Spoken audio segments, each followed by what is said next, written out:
Hello there, Professor. First time to Pendleton? It's as close as you can get to Nye County without actually having to step foot in it. You're going to be familiar with our victim, Manuel Molinas. Drug dealer we just arrested for the murder of Jessica Marnier. He's connected to Beatrice Salazar. What's he doing in a Pendleton jail cell? A few years back, feds decided they needed a facility to handle their more sensitive prisoner transfers in and out of the southwest United States. Someplace off the radar.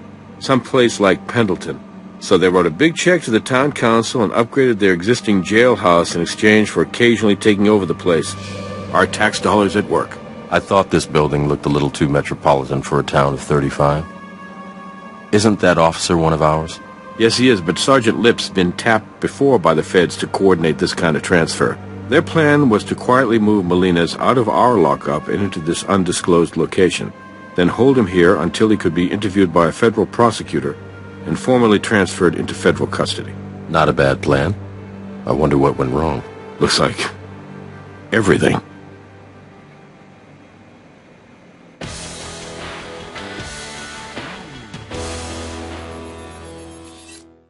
Okay, I don't need to tell you.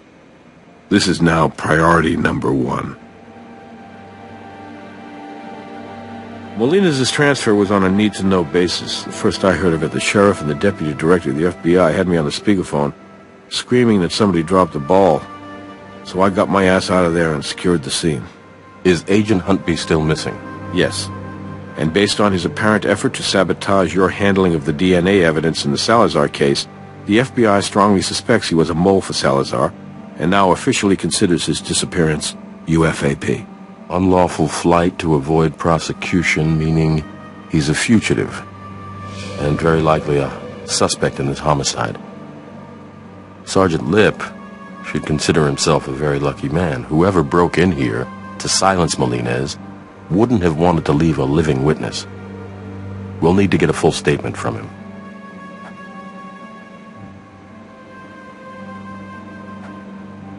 Hey. Sergeant Lip, I'm Ray Langston. My partner and I are with the Las Vegas Crime Lab. Yeah, great. But please, call me Tim. This is just a spectacular screw-up. That's a pretty serious head wound you have there, Tim. Looks like you've lost quite a bit of blood. You might want to get that looked at right away. You know, it must look a lot worse than it feels right now. Honestly, I feel okay. And if you don't mind, I'd like to stay here as long as you might need me. No, I didn't. Whatever it was, knocked me out in one hit.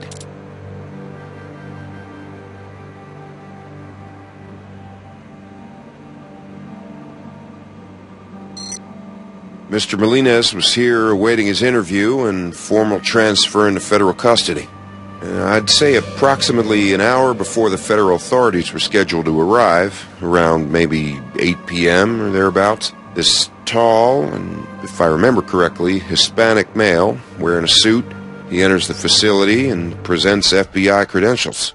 I turned around to reach for the paperwork, and bam! That's the last thing I remember. I woke up behind the desk here, and then I went to check on the condition of the prisoner. I observed that he'd been shot multiple times, and that he was dead. What did you do next? I called it in, tended to my head injury as best I could, and just waited for you guys to show up. You didn't observe any further sign of the shooter, or whether he had an accomplice? I didn't see anything. He was long gone, or they were gone. I don't know if he had help. Unfortunately, the assailant disabled our surveillance. He smashed the recording unit to pieces, what's left of that DVR over there. I don't remember the name on the identification. I'm sorry. I thought I got a really good look at it, too, because I didn't recognize the fella, but it's all real foggy to me right now.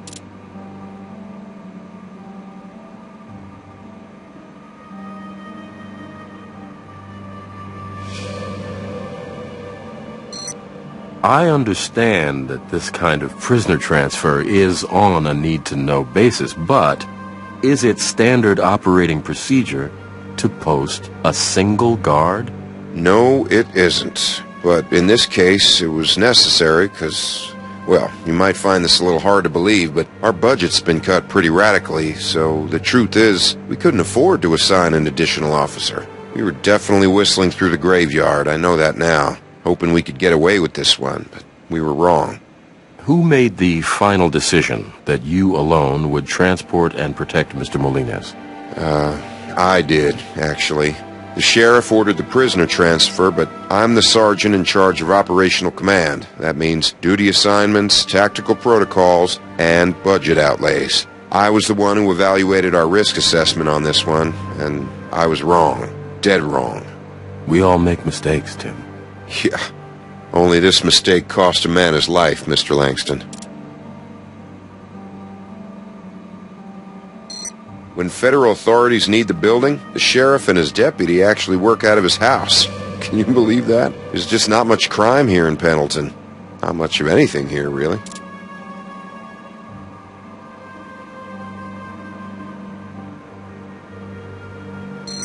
From what I remember, he was tall, approximately 6'1", Hispanic male, between 200 and 225 pounds, clean cut. I mean, I don't think he would have caught me off guard if he hadn't looked like a federal prosecutor or FBI agent. Nope. After I regained consciousness, I opened up the cell in order to check on the condition of the prisoner. And that's when I observed the multiple bullet wounds to Mr. Molines, and I quickly determined that he had died of those wounds.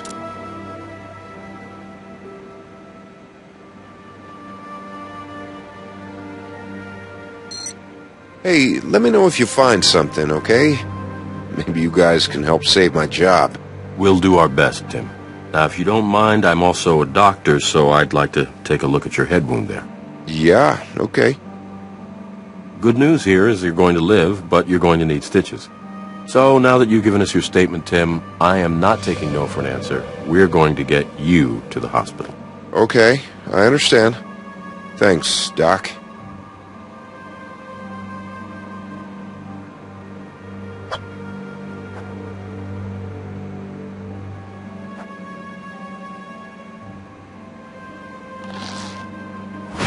That's the rag Sergeant Lipp applied to his head to staunch the bleeding.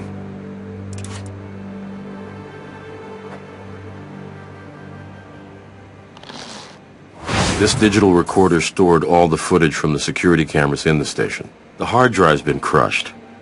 We might be able to put it back together at the lab, but it'll probably take weeks to do that, plus salvage any data on it, and that's if we're lucky. I think we might learn more by just putting the case back together. Certainly be a better use of our time.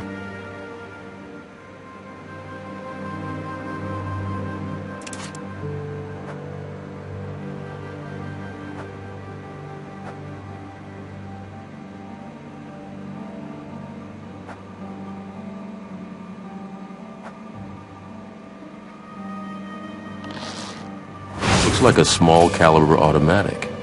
A 22, maybe a 25.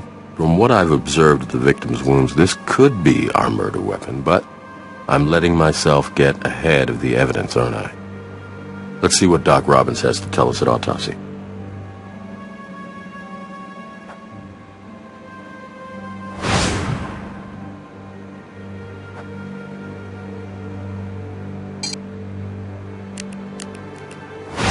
Yellow powder. We'll want to get that back to the lab. The cell was locked during the shooting. We don't know exactly where the shooter was standing as he fired, but that powder might indicate his position. Well done. I believe we have enough evidence here to begin processing at the lab. It's your call.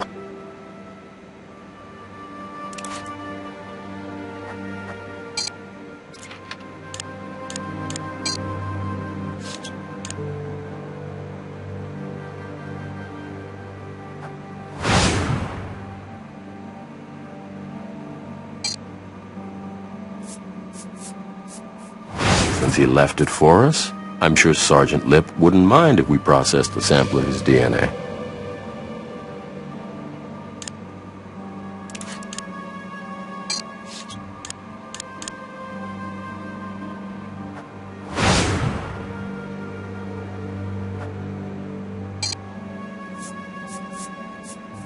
It's blood. Sergeant Lipp may have been pistol whipped.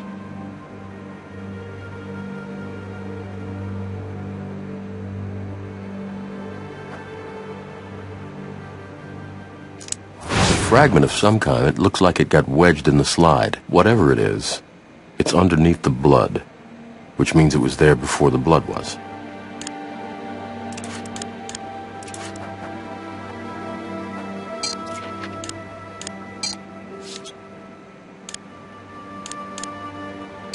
I'll call the coroner to pick up the body.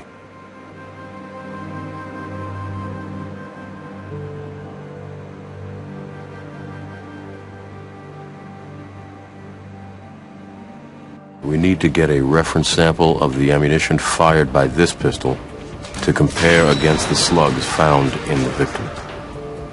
This pistol fires .22 caliber long rifle cartridges. Unfortunately, not a particularly unique type of ammunition. It's a favorite among amateur hunters as well as professional assassins.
Looks like there's a small piece of it missing. You know that shard we found wedged in the gun at the crime scene? I think it just might fit in this gap.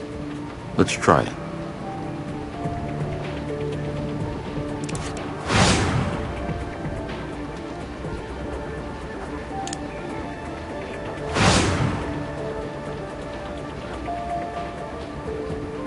Yes, a perfect fit.